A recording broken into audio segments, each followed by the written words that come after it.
ଏଇଟା ଦେଖନ୍ତୁ, ଏଇଟା ହେଉଛି ମୋର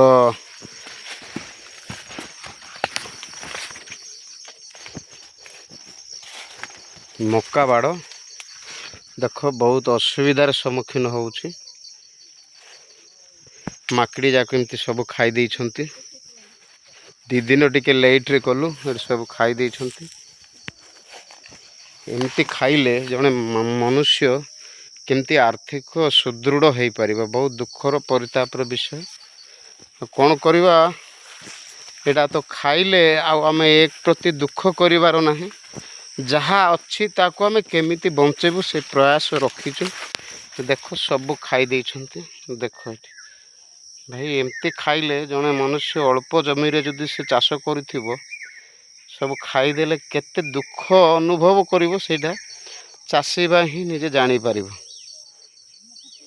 ଅନ୍ୟ ଯେକୌଣସି ବ୍ୟକ୍ତି ଜାଣିପାରିବେ ନାହିଁ। ଏଇଠି ମୁଁ 15,000 ଖର୍ଚ୍ଚ କରିଥିଲି। ଦେଖ 15,000 ଖର୍ଚ୍ଚ କରିଛି। ଗୋଟେ 2 ଦିନ ମୁଁ ଅବହେଳା ହେବା ଯୋଗୁଁ ଏହିପରି କ୍ଷତିରେ ପଡ଼ିଗଲି। ମୁଁ ଯଦି ଆରମ୍ଭରୁ ସଜାଗ ହୋଇଥାନ୍ତି, ଜାଗ୍ରତ ହୋଇଥାନ୍ତି, ଜଗିଥାନ୍ତି, ତାହେଲେ ଏ କ୍ଷତିଟାକୁ ମୁଁ ପୂରଣ କରିପାରିଥାନ୍ତି। ଏତେ କ୍ଷତି ହେଇଛି ଆପଣ ଭାବିପାରିବେ ନାହିଁ। ପାଖାପାଖି ଗୋଟେ ପ୍ୟାକେଟ୍ ହେଇଥାନ୍ତା, ସେଇଟା ଯଦି ଭଲ ତାକୁ ସମାନ ଟାଇମ୍ରେ କଡ଼ା ହେଇଥାନ୍ତା, ଯଦିଚ ଏଇଗୁଡ଼ାକ ଜୁରିଥାନ୍ତା ତାହେଲେ ହୋଇପାରେ ଟିକେ ଖାଇନଥାନ୍ତେ। ଦେଶୀ ପଦ୍ଧତି ଅବଲମ୍ବନ କରିଛୁ। ଏଗୁଡ଼ାକ ସବୁ ରଖିଛୁ, ମାନେ କାଳେ ଏଗୁଡ଼ାକ ଦେଖି ମାକିଡ଼ି ବା ମାଙ୍କଡ଼ ଡରି ଯାଇପାରନ୍ତି। ତଥାପି ଡର ଭୟ କିଛି ଭ୍ରୂକ୍ଷେପ ନ କରି ସିଧା ମାଡ଼ି ଆସିଲେ ରାବଡ଼ା ପାଣି ଭଳିଆ ପାଖାପାଖି ଗୋଟେ 2,000 ଗଛ ଖାଇ ଦେଇଛନ୍ତି। ଭାବି ଦେଖ ମୁଁ କେତେ ହଇରାଣରେ ପଡ଼ିଛି। ଏଇଟା ମୁଁ ସାରା ଚାଷୀ ଭାଇମାନଙ୍କୁ ସଚେତନାର ବାର୍ତ୍ତା ଗୋଟେ ପଠାଉଛି।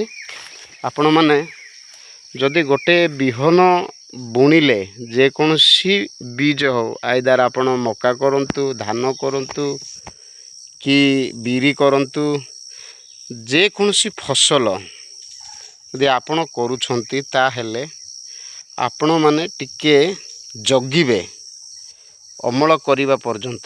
ନହେଲେ ମୋ ଭଳି କ୍ଷତିରେ ପଡ଼ିବେ। ଆପଣଙ୍କର ଆର୍ଥିକ ସୁଦୃଢ଼ ହେବା ଅପେକ୍ଷା ଅବନତି ଘଟିବ। ଆପଣ ଆର୍ଥିକ ଆଉ ସୁଦୃଢ଼ ହୋଇପାରିବେ ନାହିଁ। ମୋ ପରି ହଇରାଣରେ ପଡ଼ିବେ।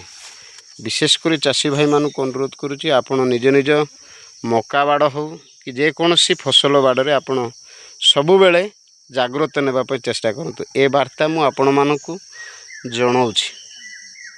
ନହେଲେ ମୋ ପରି ହଇରାଣରେ ପଡ଼ିଯିବ ଭାଇ। ମୁଁ ଏବେ ଏଇଠି 15,000 ଟଙ୍କା ଖର୍ଚ୍ଚ କରିଛି। ହୋଇପାରେ 10,000 ପାଇବି କି ନାହିଁ କି ଗ୍ୟାରେଣ୍ଟି ନାହିଁ। ଦେଖ ସବୁ ଖାଇ ଦେଇଛି। ଏମିତି ଯଦି ଖାଇଲେ ଜଣେ ଚାଷୀ କ'ଣ ସେ ସହିପାରିବ? ଯଦି ଧାର ଉଧାର କରି ଯଦି ଆଣିଥିବ, ସେ ଆତ୍ମହତ୍ୟା କରିବା ବିନା ଆଉ କିଛି ନାହିଁ ବାଟ। ଦେଖନ୍ତୁ ମୋର ଯାହା କ୍ଷତି ହେଇଛି, ମୁଁ ଏବେ ନିଜେ ଅନୁଭବ କରୁଛି କେତେ ପରିମାଣରେ ମୋ ହୃଦୟ ଭେଦ କଷ୍ଟ ଦେଇନଥିବ ଆପଣମାନଙ୍କୁ। ଦେଖ, କାହିଁକି ନା ଛୋଟ ଦେଖ, ତାର ବାପା ମା ଛଣ୍ଡ ପୁଅ ଭଳିଆ ହେଇଗଲି ମୁଁ ଏବେ। ମୋ ବାଡ଼କୁ ନା ଦେଖିପାରିବି ନା କ'ଣ, ବହୁତ ଦୁଃଖ ହେଇଲା। ସବୁ ଏମିତି ଖାଇ ଗଦା ଗଦା କରି ରଖିଛି। ବୋଲେ କ'ଣ କରିବି ମୁଁ ଏବେ କିଛି ବୁଝିପାରୁନି ଭାଇ। କାହିଁକି ନା ଏଇଟା ଗୋଟେ ମୋ ପାଇଁ ଶିକ୍ଷଣୀୟ ହେଇଛି। ମୁଁ ଅବହେଳା ହେଲି। ମୁଁ ଏଇଟା ବୁଣିଲା ପରେ ସାର ଦେଲି। ସାର ଦେଇ ସାରିଲା ପରେ ଆରାମସେ ହେଇଯିବ ବୋଲି ଅବହେଳା କଲି। ମୁଁ ଆଉ ବାଡ଼କୁ ଆସିଲିନି। ଶେଷରେ ଡାଇରେକ୍ଟ ଚାଲ ଖାଇଯିବା ବୋଲାଭଳିଆ ମୁଁ ପଳେଇ ଆସିଲି। ଦେଖିଲି ଏଇପରି ଅବସ୍ଥା ଭୋଗୁଛି ଏବେ ମୁଁ ଆଜିଠାରୁ ମୁଁ ପ୍ରତିଜ୍ଞାବଦ୍ଧ ହେଉଛି ଯେ ଏଗୁଡ଼ାକ ମୁଁ ଜଗିଲେ ହିଁ ପାଇବି। ଯେକୌଣସି ଫସଲ ହେଉ, ଯଦି ମୁଁ ଅବହେଳିତ ହେଇଛି, ଆପଣମାନେ ମୋ ଭଳି ହୁଅନ୍ତୁ ନାହିଁ। ଯଦି ହେଇଗଲେ ଆପଣମାନେ ବି ମୋ ପରି କ୍ଷତିରେ ପଡ଼ିବେ। ତେଣୁ ସାରା ଓଡ଼ିଶାର ଚାଷୀ ଭାଇ ଭଉଣୀମାନଙ୍କୁ, ଚାଷୀର ବୃତ୍ତି ଯିଏ ଅଛି, ସେମାନଙ୍କୁ ମୁଁ ଅନୁରୋଧ କରୁଛି ଯେ ଆପଣମାନେ ନିଜ କ୍ଷେତକୁ ସୁରକ୍ଷିତ ରଖନ୍ତୁ। ଯେକୌଣସି ଫସଲ କଲେ ମଧ୍ୟ ଜଗନ୍ତୁ। ଆପଣମାନେ କିଛି ଦୁଇ ପଇସା ଆର୍ଥିକ ପାଇପାରିବେ, ନହେଲେ ମୋ ଭଳି ନଷ୍ଟରେ ପଡ଼ିବେ। ମୋର ଅବହେଳା ମୋତେ ଭୋଗିବାକୁ ପଡ଼ିଲା। ଦେଖନ୍ତୁ କେତେ ଖାଇଛି।